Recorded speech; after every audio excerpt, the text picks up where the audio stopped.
It was a cold night in December.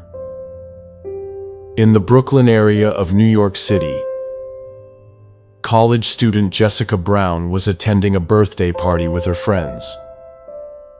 Jessica was only 23 years old, an energetic and cheerful girl.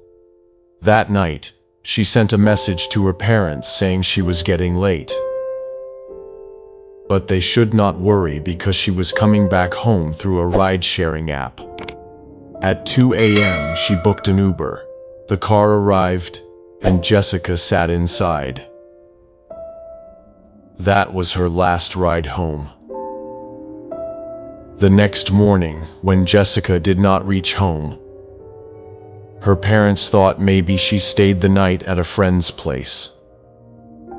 But when her phone kept going off continuously, they contacted the police.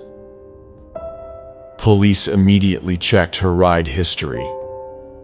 Records showed that Jessica's last ride was tracked at 2:14 a.m. near the Brooklyn Bridge. After that, her phone location was switched off. Jessica had disappeared. Police asked the ride-sharing company for the driver's details.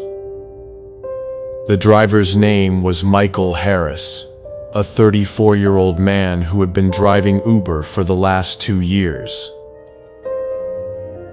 Michael told police that Jessica canceled the ride midway and got out of the car. According to him, he could not drop her at her home. At first, police believed him, but when they checked CCTV cameras, Jessica was clearly seen getting inside Michael's car. But nowhere was she seen getting out. Now the suspicion was directly on Michael. Police checked his background and found something disturbing. Michael had once been caught in a case of harassing a female passenger, but due to lack of evidence, the case was closed. After Jessica went missing, police searched Michael's garage. There they found one small thing that changed everything: a silver earring. Exactly the same one Jessica was wearing at the party that night, lying on the garage floor. When police asked Michael again, he said, "I don't know how this came here. Maybe some passenger dropped it." But police found his phone search history. In his searches, it was written, "How to sink a car in deep water," "How long DNA lasts in river," and "Best way to clean blood from seat covers." This proved Michael was trying to hide something. 3 days later, a fisherman found a suitcase near the East River. The suitcase looked unusual and very heavy. When he called police, and they opened the suitcase, inside, there was a female body. Forensic tests confirmed that it was Jessica Brown. The whole city was shocked.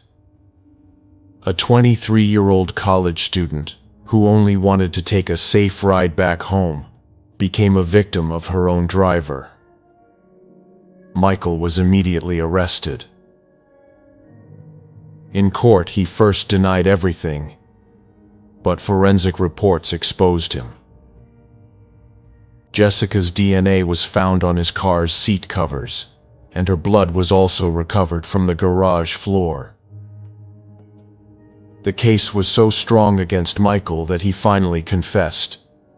He said that night Jessica refused to talk to him, and his anger exploded. He overpowered Jessica and attacked her inside the car. When she became unconscious, he killed her and put her body inside a suitcase and threw it in the river. The case shook the trust of America in ride-sharing apps. Media highlighted how a simple car ride can become the last journey of someone's life. Jessica's parents said their daughter was only a normal college girl who wanted to reach home safely. They said the system failed to stop drivers like Michael, who was already involved in cases before. Michael was given life imprisonment by the court. But one question still remained that haunts the community. Was Jessica Michael's first victim, or just an unlucky one? Police found many other dark searches on Michael's laptop which showed he might have been planning to target more passengers. But it was difficult to prove. Even today, people in Brooklyn remember that night when an innocent college student never made it home. And every person who books a ride at night thinks for a moment, is this driver really safe?